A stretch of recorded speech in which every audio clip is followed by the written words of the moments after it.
Okay, good day, Dragon Slayers. I'm delighted and honored today to have back Charles Dennis, joined today by his wife, Eureka Vingsbo. Uh, they have a wonderful story to tell, and they're going to talk a bit about parenting, marriage, what makes for successful marriage. My own metaphor is that marriage is a dance. So, how did your dance begin? Ta-da! Um, well, it was a very quick stepped dance. We essentially we had our first date on February 2nd, 2017. We moved in together on May 1st, 2017. And then we were married December 28th, 2017. So it was a very quick waltz, but we both liked waltz, and it was, yeah. And years later, it's still very good. But I think really what kind of connected us was we both like to chat, maybe me more than Charles, but we're good listeners, and he's especially is a good listener. But we came from similar backgrounds in dealing with parental alienation and dealing with ex-spouses who were difficult and complicated, to be polite. How much did your previous spouses relate to the template of your own parents? Actually, my ex-spouse, not at all. I was just, it's like I've been told by people who've been helping me get through this, is that my childhood was too good, so that I was just raised in a very naive way, and so I was gullible, naive, and I just assumed that people are honest, and that people don't lie and they do the right thing. So if I'm told that it's me, then I was like, I just worked harder at myself, not realizing that I'm being manipulated and, you know, led down the alley of doom. That's interesting. I was married several times before I met Ulrika, and I remember my first wife was really did some really awful head jobs on me, and would tell me criticizing this and that, and I said, "How come no one ever told me this before?" And she said, "No one ever loved you enough." Okay, so love is punishment. Yeah, apparently. Let me show you how much I love you by beating you. Yeah, exactly, Pretty exactly. much, yeah. Buy a dog, lady. Don't get married. Okay, but anyway, so this marriage began 7 years ago. I have not scratched once this year. The famous itch. No. Okay, all right. Well, it sounds like you guys have an ideal relationship. So, what makes for what are the ground rules for an ideal relationship? Well, I actually think that the ground rule is that there isn't a ground rule, but I think a fundamental thing is the ability to listen, and the ability to compromise without having to, state that. For me, it's like, and nothing like a tit for tat. Well, if I did this for you, so now you should do something for me. Once you get into that territory, it really it's never gonna it doesn't work. So you have to be selfless. You have to like truly really want to do things, that you might not decide on your own, but you do it because your partner wants it. But for Charles and I, it's fairly easy because we like the same thing. But like a simple thing is, if I'm really tired and I don't feel like going to an event, and then he really does, I'm like, I get myself ready and I go, because it means a lot to him. So I think it's a good listener, and truly being selfless without expecting anything in return. I think it's people say, "Oh, I love you," and it's not about saying it; it's about doing it. It's like love is an act, and you do it, and you do it and not expect something in return. This kind of zero sum or tit for tat. It's like once you go down that road, it's like it's not going to work. So, marriage for you is not transactional. Marriage is a team enterprise, and the marriage thrives. The marriage thrives when the team thrives. Exactly, and it's that whole thing is like the two of you as a whole are better than each individual part. It's like it's synergy. Yeah, but you have to be willing participants, and I think that a lot of people want to, and I can say maybe problem with women, but women want to get married, but they don't really want to be married. And then there's a big difference. It's like the parties and No, elaborate on that, if you would. um, well, I think it's because again, it's like it's the whole getting married part. Oh, you know, engagement, and you get a ring, and then there are parties, and there's all this attention, and da da da da. That was never something that I was interested in because I don't like attention drawn to me, and it's about the life you create together. So, and I think. And I can also draw a little parallel to being raised in Sweden, that things are very different and they're not nearly as elaborate. Here it's just insane, the gifts and the amount of money that's being spent. But then after that, when the dance stops, it's like, now what? Oh, now it comes down to who pays what bill and who takes out the trash, everyday stuff. So it's working on that, and the everyday stuff is what it is, and that has to be fun, or that has to be what you want. And the longer you are together, and if children, well, the more that kind of becomes you becomes the main goal. And so I believe that it's marriage is kind of presented in this very commercial and you know uh, gift giving and all this attention, and it's like one big party. So, and for us it wasn't. We just wanted to have we want the boring stuff. We just want to go to bed early and have a nice chat and be left alone and just focus on the real stuff. Well, hold off on the nice chat. uh, prior to my meeting Ulrika, or the last 10 years of my previous marriage, there was no intimacy. There was no sex. Ulrika had the same thing. She conceived 2 children, or she was the donor to her ex-husband. And other than that, there was no intimacy. They didn't sleep together. He expected her basically to be the maid and the cook. And so when we got together, I mean, every night for the last 7 years has been our honeymoon. Wonderful. Yeah, it is wonderful. I mean, people say, geez, you look great. No kidding. I'm getting laid. Tell me about how you view yourself in a culture that seems to devalue marriage. We have all sorts of stresses and pressures around us that tend to minimize traditional marriage and looks upon the kinds of engagement that you guys describe as being sacrificing yourselves when you're not sacrificing yourselves at all. You are looking at each other from the perspective of being a team. But you understand there are cultural pressures that undermine that message. Well, we're both very old-fashioned as far as romance, as far as what one expects from marriage. Also, we live on a 1-acre ranch at the north end of the San Fernando Valley, and that's our world. We have 3 horses, 2 Boston Terriers, my stepson every other week. The bearded dragon. The bearded dragon, who's Tabasco, who sits like a judge on a log, waiting for other wizards to come forward to be, whatever they've been charged with. And this one, and then there's the turtle who's gone missing but always turns up. Yeah. So we have all, we're self-sustaining here. I really don't want to leave the place. I mean, we're going to take Grayson, my stepson, to Santa Barbara next month for a day.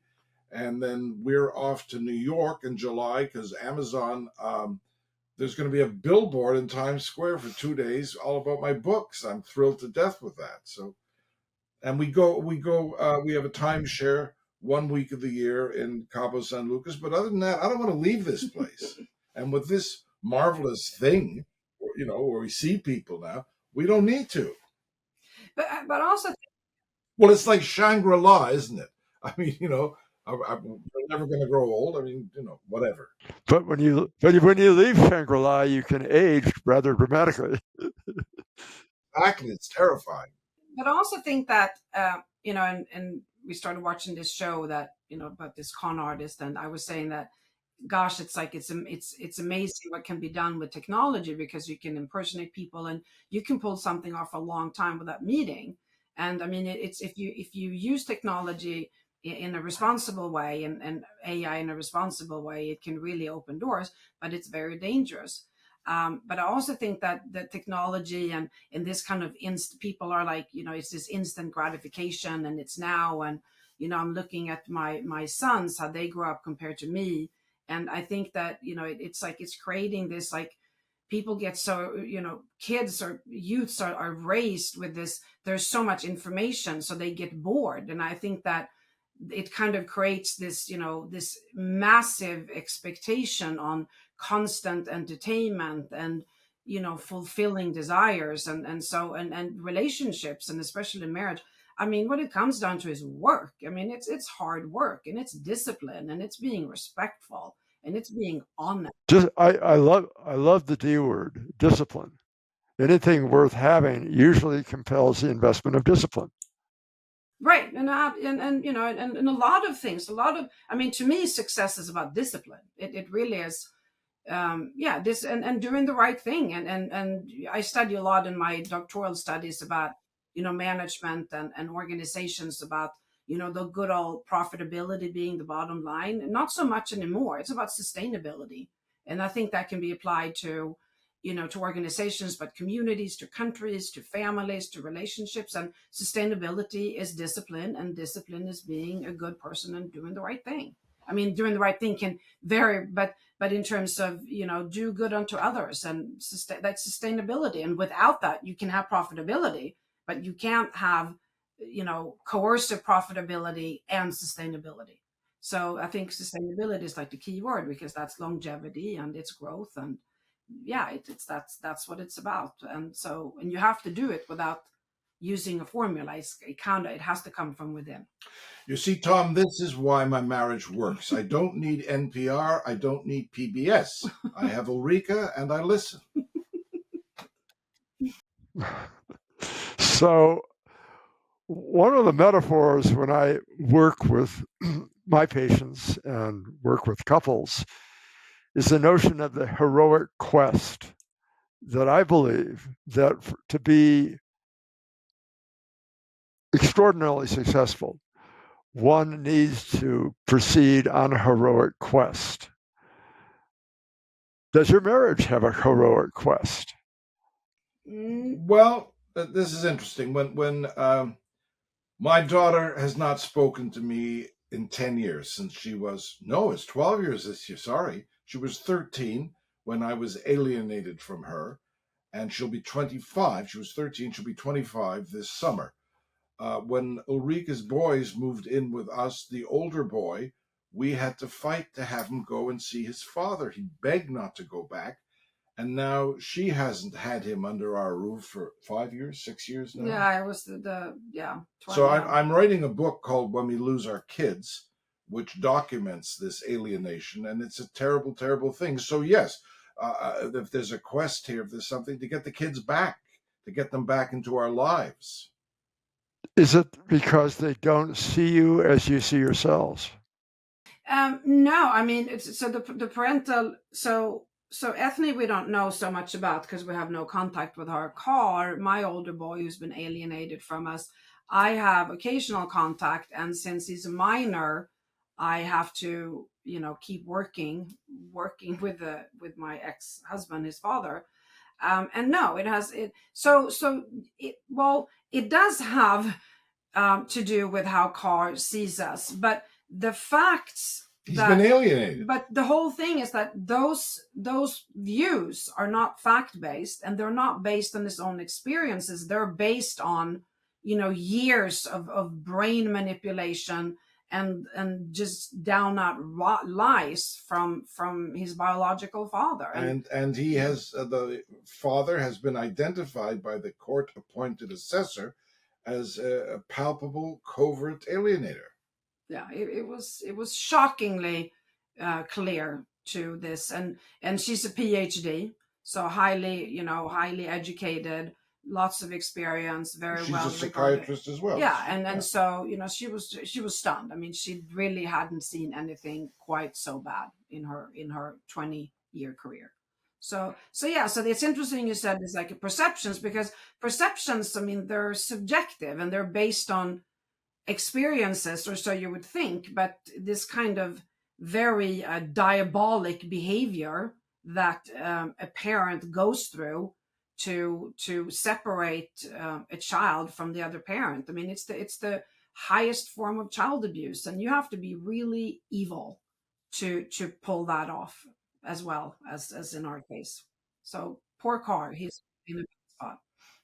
Anytime the narrative is victim and persecutor, it's the rescuer that prevails and ultimately controls. And so if you've been cast in the role of persecutor and your children are alleged victims, the rescuers, that is, the other parent, is often the person that is in complete control. We see this in society right now. We're divided because our government insists that we divide ourselves into victims and persecutors. And that really is the antecedent of fascism. Yep. Wow. Yeah, you're right. I hadn't thought of that. That's a very good analogy. Super scary. Well, it is. And I think ultimately all you can hope for is that the child comes into an awareness where he or she begins to look at that narrative versus reality and say, wait, this doesn't compute. Exactly. And in order to do that, they have to be in an environment that's not hostile. So for Carr, he's finishing his junior year in high school. So I'm hoping that when he's off to college, that being in a different environment, that he'll be able to kind of, because he's very smart. So it's like deep down, he knows it. I mean, I don't doubt that for a second. And there are a few moments where when I've been able to connect a little bit with him. And the father has a history of physical abuse. Yeah. So there are many levels of abuse going on there. So, for Carr, what he's doing, he's doing what he has to do to have a safe environment. And then the safe environment he can accomplish if he completely shuts me out. So the best I can do is to leave him alone, but kind of know that he's there. So I text him a lot and I document a lot of things so that he can have that as a lifeline. She was in court a couple of years ago, and the Judge Watkins, asked the father, does Carr lie? He says, never. And she says, I think he does. I think he does because he knows it pleases you to say bad things about the mother. So that was from the bench. Yeah, it's a very typical formula. It's almost like there's a parental alienator school, because it's like they all do the same thing. It's just a different. It's a bit ironic, given your country of origin, but this is the Stockholm syndrome. Right. Yeah, exactly. Right. And I get that, and the thing is, it's like, so with Carr, I tried to talk to him, but with my younger boy, Grayson, he shares, difficult situations, with the other household. And I tell him that, I get it. And I was there and similar things happened to me.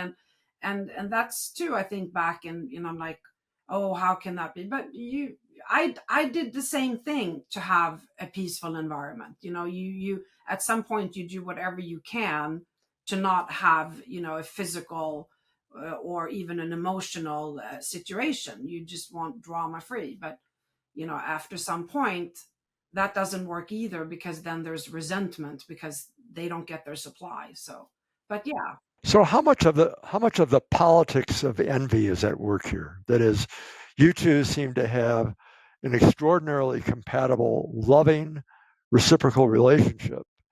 And as others are looking at that, they must be envious, and they might do all they can to undermine you and take you down from your perch.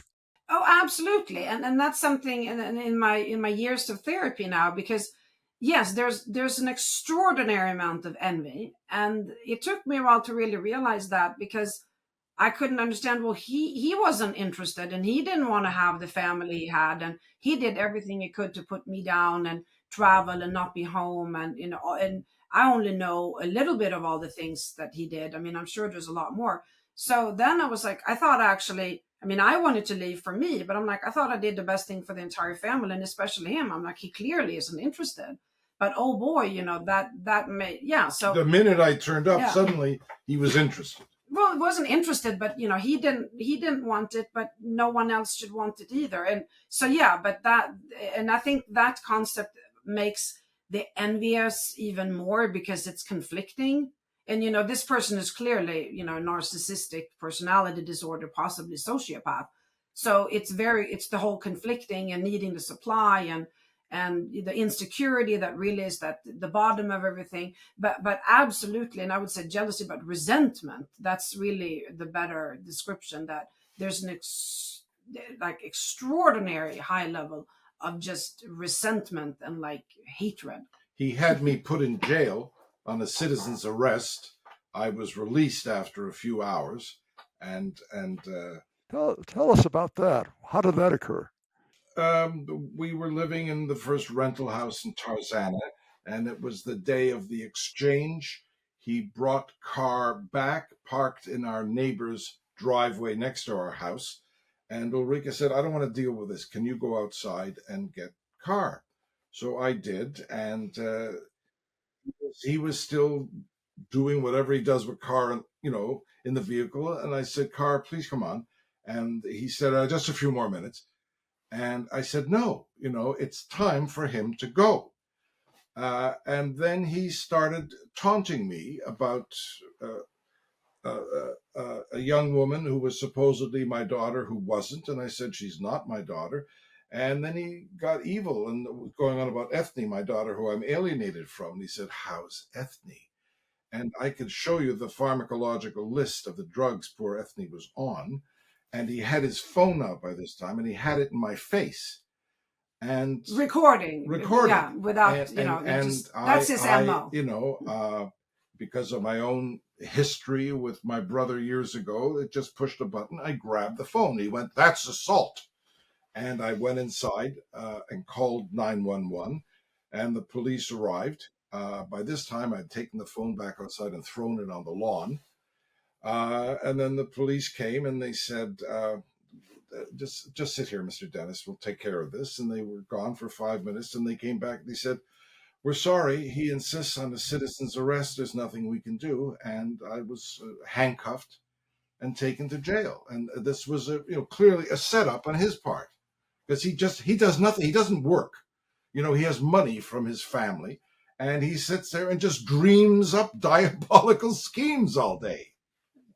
It's sick. It's very and I got in touch with his first wife because he had told Ulrika she was trailer park trash and this and that. And I found her in Denver, and she was a dear, sweet woman. And I put them on the phone together. And Ulrika said, "It's like we have the same diary." I mean, everything that happened to her happened to the previous wife. He's told the boys never to get married. How did she survive the incarceration? Oh, it was Friday night, which was kind of scary because if I was, if they didn't let me out, I'd be there all weekend. Yeah, and that was planned too.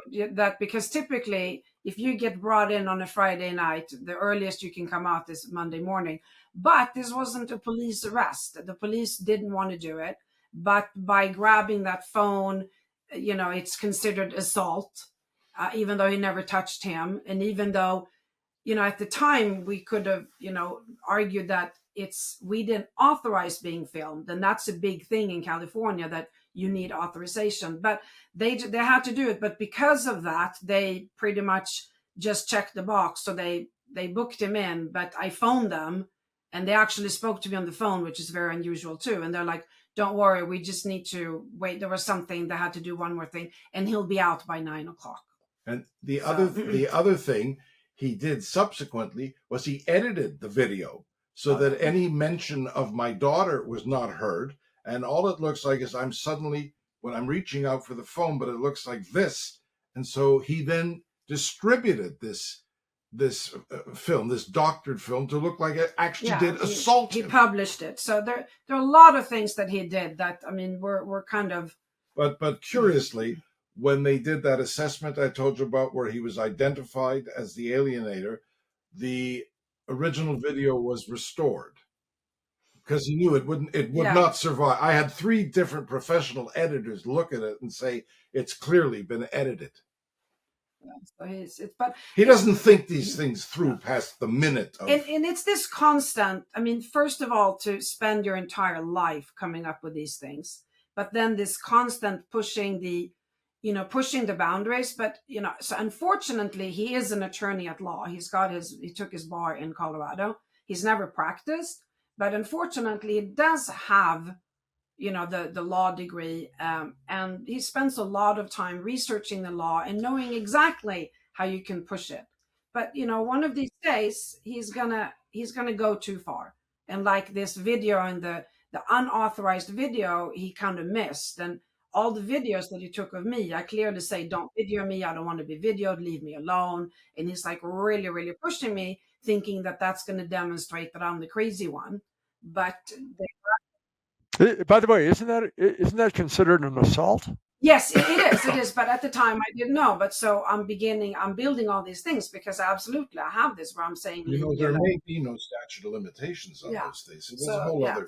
But it's hard. It's like one of my favorite expressions is that it's really, really hard to win an argument against an intelligent person, but it's impossible with someone who isn't, because they'll drag you down to their level and then beat you with their experience.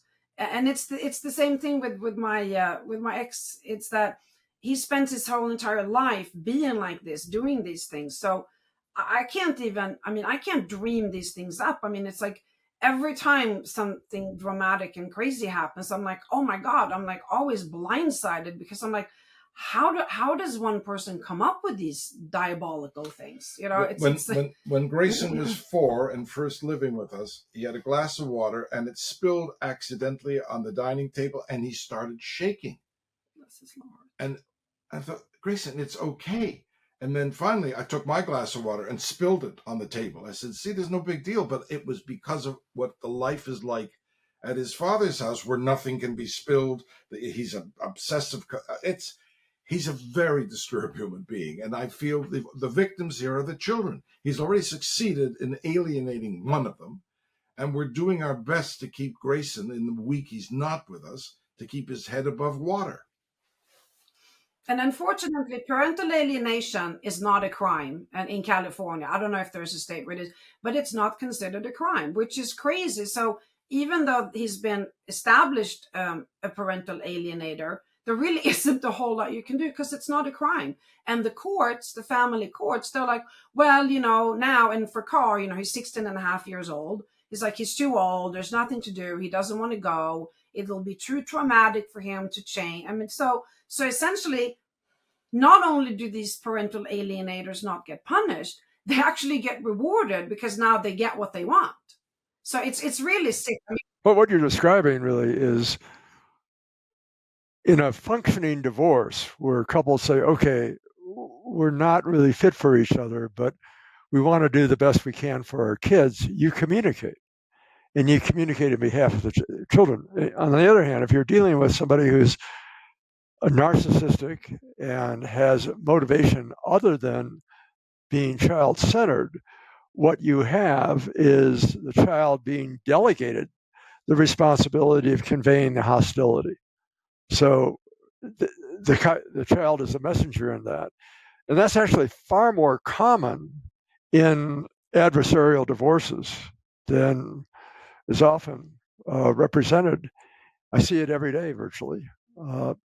Thank you so much for sharing your story with us. Again, the books that you have written are, go ahead. Well, I hope we'll have an opportunity again. It's been just a delight to meet you.